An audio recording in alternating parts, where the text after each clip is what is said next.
கர்த்தருடைய பரிசுத்த நாமத்துக்கு ஸ்தோத்திரம். இன்றைய தினத்துக்கான தேவனுடைய வார்த்தையானது மார்க் எழுதின சுவிசேஷம் 5ஆம் அதிகாரத்தில் மார்க்கு 5ஆம் அதிகாரம் 34வது வசனத்தை நாம் பார்க்கும் பொழுது, அவர் அவளை பார்த்து, மகளே, உன் விசுவாசம் உன்னை ரட்சித்தது, நீ சமாதானத்தோடே போய் உன் வேதனை நீங்கி சுகமாயிரு என்று சொன்னார். உன் வேதனை நீங்கி சுகமாயிரு என்று ஆண்டவர் சொன்னார். அந்த தொடர்ந்து நம்ம வாசிக்கும் பொழுது, அந்த 25, 26 இருந்து வாசிக்கும் பொழுது, 12 வருஷம் பெரும்பாடு உள்ள ஸ்திரீ என்று சொல்லி பார்க்கிறோம். 12 வருஷம் பெரும்பாடு உள்ள ஸ்திரீ அநேக வைத்தியர்களால் மிகவும் வருத்தப்பட்டு தனக்கு உண்டானவைகளெல்லாம் செலவழித்தும் சற்றாயிலும் குணமடையாமல் அதிக வருத்தப்பட என்று சொல்லி பார்க்குறோம். அதாவது அநேக வைத்தியர்கள் சொல்லி பார்க்குறோம். அநேக வைத்தியர்கள், அநேக மருத்துவர்களால் குணமடையாதபடி, அதாவது எல்லாவற்றையும் என்று சொல்லி சற்றாயிலும் குணமடையாமல் என்று சொல்லி பார்க்குறோம். தனக்கு உண்டானவைகள் எல்லாம் செலவழித்தும் என்று சொல்ல, தனக்கு உண்டான எல்லாவற்றையும் செலவழிச்சுட்டான். 12 வருஷமாய் அவள் வாழ்க்கையிலே வேதனை, வருத்தம். அப்போ அநேக வைத்தியர்களை போய் பார்க்குறான்.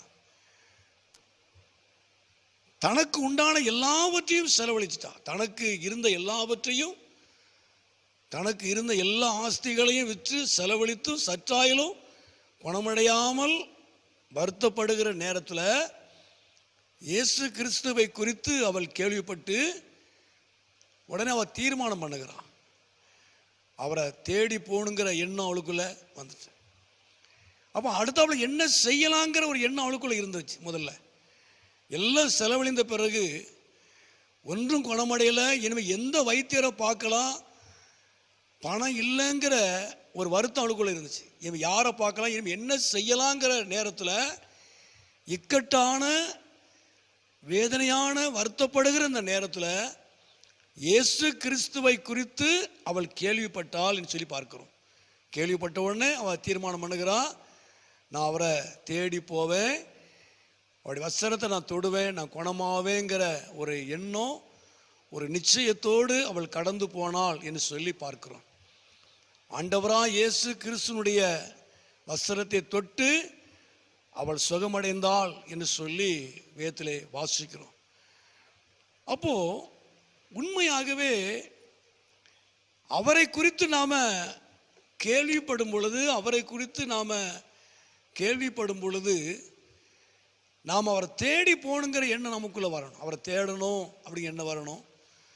ரெண்டாவது, அவர்கிட்ட போனால் எனக்கு குணமாகும், என் வாழ்க்கையில் ஒரு மாற்றம் வரும், எனக்கு ஒரு விடுதலை வருங்கிற ஒரு நிச்சயம், ஒரு நம்பிக்கை வரணும்.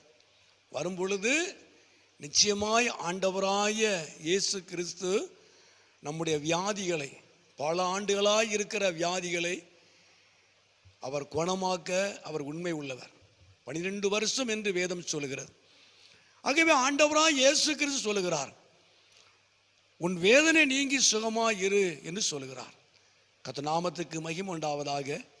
ஒரு நம்பிக்கையோடு, ஒரு நிச்சயத்தோடு அவரை தொட்டதுனால தேவனுடைய வல்லமை அவளை குணமாக்கினது.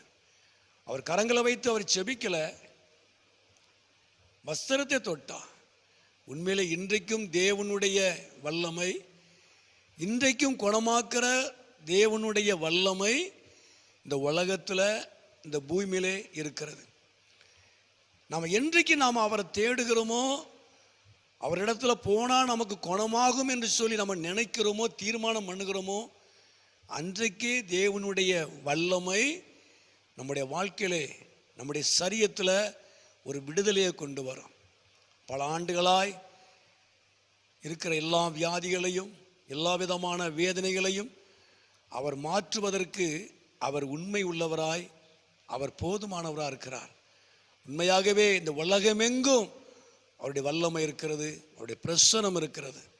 அவரை தேடும் பொழுது, அவரை தேடி போகும் பொழுது நிச்சயமாகவே கர்த்தர் உங்கள் வாழ்க்கையிலே, உங்கள் சரீரத்தில் நல்ல ஒரு விடுதலை கர்த்தர் கொடுப்பார். உங்கள் வேதனையை, உங்கள் வருத்தத்தை கர்த்தர் மாற்றுவதற்கு அவர் உண்மை உள்ளவர், அவர் போதுமானவர். ஜெபம். எங்கள் அதிகமாக நேசிக்கிற நல்ல பிதாவே, அருமையான ஆண்டவரே, நல்ல இந்த நேரத்துக்காக நன்றி செலுத்துகிறோம். இந்த சத்தத்தை கேட்டுக்கொண்டு அருமையான நம்முடைய பிள்ளைகளை, குடும்பங்களை என் தேவன் ஆசீர்வதிப்பீராக. பல ஆண்டுகளாய், பல நாட்களாய் இருக்கிறதான எல்லா பலகீனத்தையும் என் தேவன் மாற்றுவதற்கு நீர் உண்மை உள்ள தேவன் ஆண்டவரே. உண்மையாகவே ஆண்டவரே, உம்முடைய வல்லமை இந்த பூமியிலே, இந்த உலகத்தில் நிறைந்திருக்கிறதுனால உம்மை தேடி வரும்பொழுது நீர் குணமாக்குவதற்கு நீர் உண்மை உள்ள தேவன். வேதனைகளையும் வருத்தத்தையும் மாற்றுவதற்கு நீர் போதுமான தேவன். இந்த சத்தத்தை கேட்டுக்கொண்டு அருமையான பிள்ளைகள் வாழ்க்கையில காணப்படுகிற எல்லா விதமான வேதனைகளை, வருத்தங்களை, எந்த காரியத்தை குறித்து, எந்த காரியத்தில் அவங்க வேதனைப்பட்டு வருத்தப்பட்டு கொண்டு இருக்கிறார்களோ என் தேவன் அதை மாற்றுவீராக. சுகமாய் காணப்பட, சந்தோஷமாய் சமாதானமாய் காணப்பட, விடுதலையோடு கூட காணப்பட தேவன் உதவி செய்யும். இப்படி நாமத்தை மகிமைப்படுத்தும். இயேசுவின் நாமத்தில் ஜெபிக்கிறோம் நல்ல பிதாவே. ஆமென், ஆமென்.